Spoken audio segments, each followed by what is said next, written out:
위암으로 투병 중인 달자 씨에게 한 남자가 문병을 왔습니다. 시한부 선고를 받은 달자 씨와 20살 연하의 성우 씨. 보아하니 친남매지간은 아닌 것 같은데. 그리고 한 달 후 성우 씨가 달자 씨의 집을 찾았습니다. 표정이 어째 심상치 않은데요. 누님. 잠깐만요. 저 얘기 좀 해요. 누님. 왜 이래? 드릴 말씀 있어요. 무슨 일이기에 성우 씨가 이렇게 막무가내인 걸까요? 누님, 제가 얼마나 연락했는데. 이런다고 내 마음 안 변해. 더 이상 연락하지 마. 누님. 이거 받으세요. 갑자기 봉투 하나를 건네는 성우 씨. 아니, 이거 수표 아닙니까? 그런데 이러지 마. 우리 그만하자. 20살 연상의 말기암 환자에게 돈까지 갖다 주며 매달리는 남자. 이 두 사람에겐 대체 어떤 사연이 있는 걸까요? 늦은 밤 달자 씨 집이 소란스럽습니다. 어머니! 어머니! 내가 무슨 당신 지금 술 먹고 다닐 때예요? 저리 비켜. 어머니! 어머니! 아들 왔지요, 어머니. 우리 어머니가 가장 좋아하는 통닭 사왔지요. 어머니가 지금 이거 어떻게 드셔? 빨리 나와. 좀 나와줘! 아이고. 우리 어머니 건강하실 때 많이 챙겨드렸어야 되는데 술 못 드시고 나 때문에 우리 엄마가 병난 거야. 왜 우리 아들 탓이야? 아니야. 엄마 죽지 마, 엄마. 엄마 괜찮아. 어머니 달자 씨에게 내려진 6개월 시한부 선고. 가족의 슬픔은 이루 말할 수 없었습니다. 한 달 후 달자 씨가 벌써 1시간째 옷을 고르며 깊은 고민에 빠져 있습니다. 그런데 방에서 나온 어머니를 보고 의아해하는 아들 내외. 무슨 중요한 약속이라도 있는 걸까요? 오랜만에 달자 씨가 곱게 화장까지 하고 외출 준비를 했습니다. 엄마, 그러고 어디 가? 동창들 좀 만나기로 했어. 마지막으로 보고 싶은 친구들도 있고 해서. 그래? 어머니 오늘 너무 고우세요. 다녀올게. 머지않은 죽음을 앞두고 달자 씨가 차츰 주변을 정리하려는 모양입니다. 그런데 달자 씨를 데리러 누군가 집 앞까지 왔나 본데요. 달자 씨의 표정이 갑자기 환해졌습니다. 미안. 오래 기다렸지? 아니에요. 야, 근데 오늘 우리 누님 더 예쁘신데요? 아니, 동창을 만나러 간다더니 달자 씨 성우 씨를 만나려고 핑계를 댄 거였군요. 자, 그럼 출발해 볼까요? 아들 내외에게 거짓말까지 하고 20살 연하의 젊은 남자를 만나는 달자 씨. 어째 뭔가 석연치 않은데요. 1시간 후 두 사람이 도착한 곳은 전혀 뜻밖의 장소였습니다.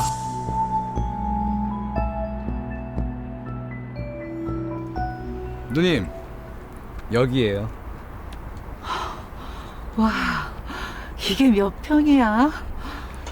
저기부터 해서 저기까지 한 10만 평쯤 돼요. 지금 시세로 100억 정도? 와, 100억. 대단하네. 이거 누님 거나 다름없어요. 무슨 성우 씨도 참.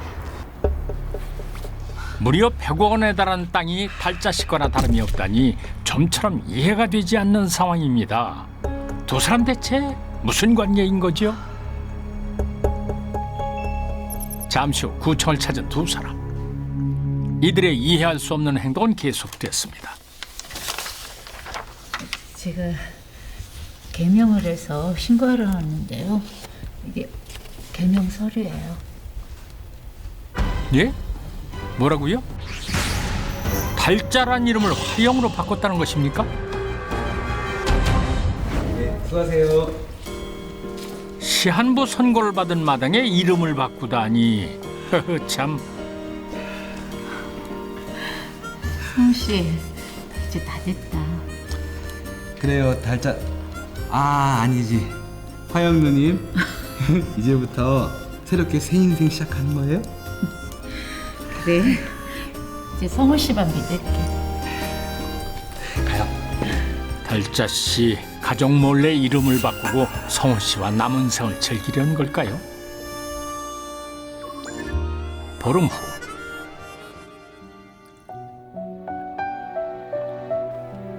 하루가 다르게 건강이 악화되고 있는 달자 씨. 성우 씨 전화네요. 그런데 일부러 전화를 받지 않는 달자 씨. 일주일 후 병원에 다녀오는 길에 달자 씨가 아들의 가게에 들렀습니다. 그런데 이게 무슨 소란이죠? 아니, 아들 경수 씨 내외 아닙니까? 무슨 일이기에 저렇게 통사장을 하고 있는 걸까요?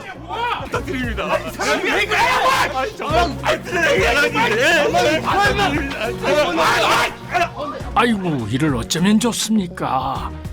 경수 씨 다친 건 아닌지 모르겠네요. 마지막이야. 다음 주까지 입금 못하면 엎드려. 가자고. 감사합니다. 사장님, 감사합니다. 감사합니다. 달자 씨도 모르게 아들 경수 씨가 빚을 지고 있었던 모양입니다.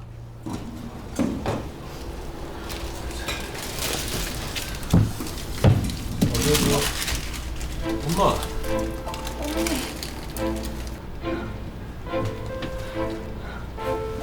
너 대체 빚이 얼마나 되는 거야? 솔직히 말해. 그게 한 1억 5천 정도. 식자재 미수금 900도 있고. 뭐? 어쩌다 이 지경이 됐어? 달자 씨도 감당할 수 없을 만큼 큰 빚을 지고 있는 아들. 엄마. 식사하고 가요. 이대로 가만 두고 볼 수만은 없습니다.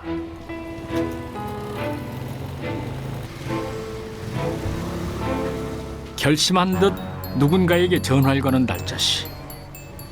성우 씨, 나야. 우리 지금 만나. 차갑게 외면할 때는 언제고 이제 와서 다시 만나자니 대체 무슨 생각인 걸까요? 다음 날 다급하게 경찰서를 찾은 경수 씨 부부. 그런데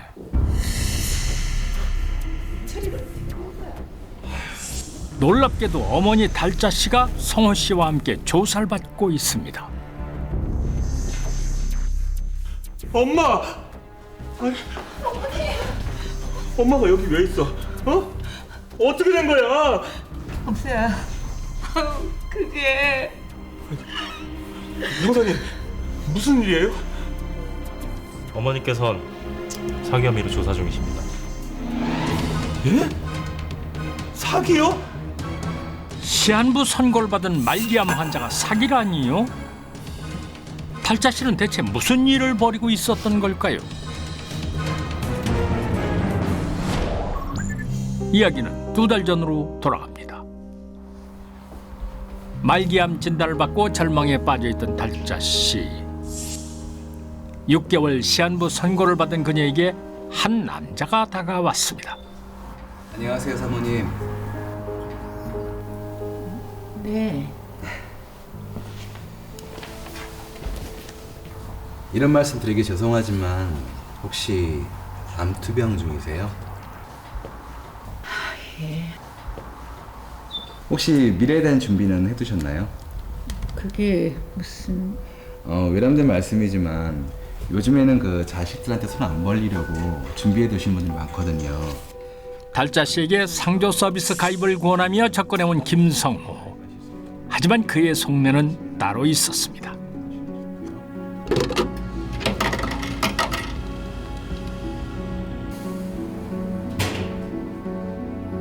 김성호는 수시로 병원을 찾아와 달자 씨에게 친절을 베풀곤 했는데요. 달자 씨의 마음을 얻기 위해 거짓말도 서슴지 않았습니다. 저희 큰 누님을 많이 닮으셨어요. 그래요. 큰 누님도 3년 전에 암으로. 너무 보고 싶네요. 잊지도 않은 친누나 이야기를 꾸며내 동정심을 유발한 김성호. 동병상련을 느낀 달자 씨는 그를 친동생처럼 아끼게 되는데요. 달자 씨가 마음의 경계를 허물자 김성호는 서서히 본색을 드러내기 시작했습니다. 여기가 어디야? 무슨 좋은 일인데 그래? 제가 지난번에 말씀드린 거요. 들어가세요. 자, 갑시다. 좋은 일이 있다며 김성호가 달자 씨를 데리고 시내의 한 오피스텔을 찾았는데요. 들어가세요. 영문도 모른 채 무작정 김성호를 따라온 달자 씨. 왠지 불안합니다. 괜찮아요. 자, 오셨어요. 어서 오세요. 정말 잘 오셨습니다. 저는 여기 총책임자 신정숙이라고 합니다. 생각 잘 하셨습니다, 사모님. 곧 돈방석에 앉게 되실 겁니다. 아니, 일단 일로 오시죠. 뭐요? 돈방석이요? 이거 사기꾼 냄새가 물씬 풍기는데요. 사모님, 제가 간단하게 브리핑하겠습니다. 여기는 지금 대한민국의 최고의 땅들을 지금 표시해놨습니다. 그 중에서도 우리 사모님 보시게 될 땅이고, 이들은 부동산으로 큰 돈을 벌게 해주겠다며 달자 씨에게 뜻밖의 얘기를 꺼냈습니다. 정말 저는 개명만 하면 돈을 받을 수 있는 거예요? 그럼요. 누님은 개명만 하시면 5천을 받는다니까요. 아유, 목돈 챙기셔서 그 아드님한테 유산으로 남기시면 좋잖아요. 그럼요. 아무 걱정하지 마세요. 이름만 바꾸면 5천만 원을 주겠다는 놀라운 제안. 시 일행은 지인을 통해 부동산 등기 중 땅 주인의 이름과 주소 이외에 주민등록번호가 기재되어 있지 않은 10여만 평의 땅을 소개받았는데요. 이들은 땅 주인과 성씨가 동일한 할머니를 섭외해 땅 주인인 이름으로 개명을 하도록 하였습니다. 게다가 할머니의 주민등록 초본, 서류까지 위조해 100억 원 상당의 가짜 땅 주인으로 만들었는데요. 이와 같은 일이 가능하였던 것은 1984년 7월 이전에는 부동산 등기 신청 시 주민등록 번호 입력이 의무화되지 않았기 때문에 이를 악용하였던 것입니다. 엉겁결에 대출 사기에 휘말리게 된 달자 씨. 결국 100억 원대 땅 주인 행세를 하며 대출 신청을 하게 됩니다. 초조하게 대출 승인이 떨어지기만을 기다리는 네 사람. 바로 그때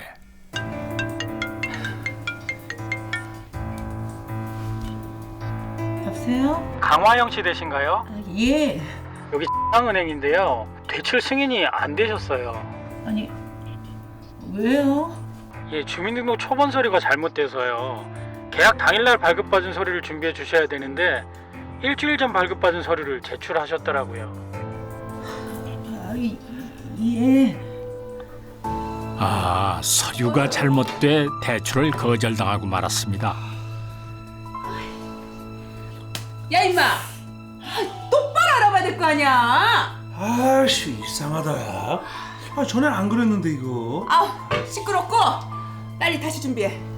저기 나 더 이상은 못하겠어요. 예? 뭐라고요? 이거 걸리면 내가 제일 위험한 거잖아요. 나 그만할래요. 없었던 걸로 해요. 누님. 아니 잠깐만. 누님.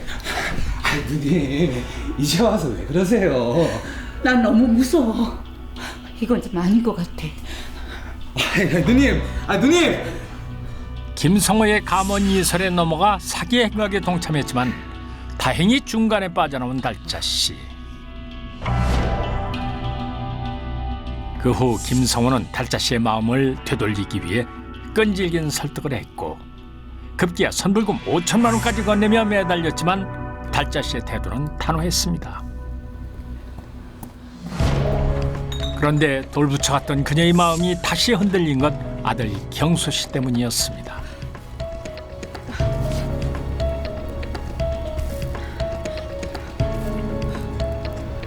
성호 씨, 나 할게. 대신 조건이 있어. 나 3억 줘. 아들의 빚을 대신 갚아주기 위해 3억 원을 받는 조건으로 다시 사기 행각에 가담한 달자 씨. 그리고 며칠 후 두 사람은 문제가 됐던 서류를 보완해서 다시 대출을 신청했습니다.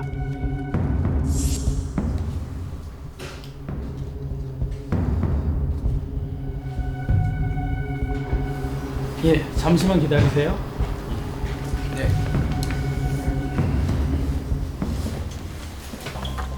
그런데 서류를 확인한 직원이 어딘가에 전화를 겁니다. 여보세요? 최 형사님? 예, 저번에 말씀드렸던 그 사람들 또 왔어요. 빨리 좀 오세요. 예? 한 차례 대출에 실패하였던 금융기관은 이들이 제시하였던 서류를 수상히 여겨 경찰에 신고를 해둔 상태였습니다. 미리 첩보를 입수하고 수사 중이었던 경찰은 이들이 또다시 충청도 시의 땅을 담보로 대출을 시도하자 붙잡을 수 있었던 것입니다. 시 일당은 가짜 땅 주인을 물색할 때 일부러 말기암 환자를 찾았다고 밝혔는데요. 혹시라도 범행이 발각되면 얼마 안가 병으로 숨질 개연성이 높은 말기암 환자에게 모든 범행을 떠넘겨 형사 책임을 면할 목적이었다고 진술하였습니다. 죽음을 앞둔 말기암 환자를 이용해 대출 사기를 꾸민 김성호 일당. 불법인 줄 알면서도 오로지 자식을 위해 범행에 가담했던 달자 씨. 김성호 일당은 사기 미수 및 사문서 위조 혐의로 구속됐고 달자 씨는 초범이란 점과 말기암 환자인 점 등이 참작돼 집행유예를 선고받았습니다. 고통 속에 살고 있는 말기암 환자를 희생양으로 삼은 사기 행각. 인간의 탐욕은 어디까지일까요?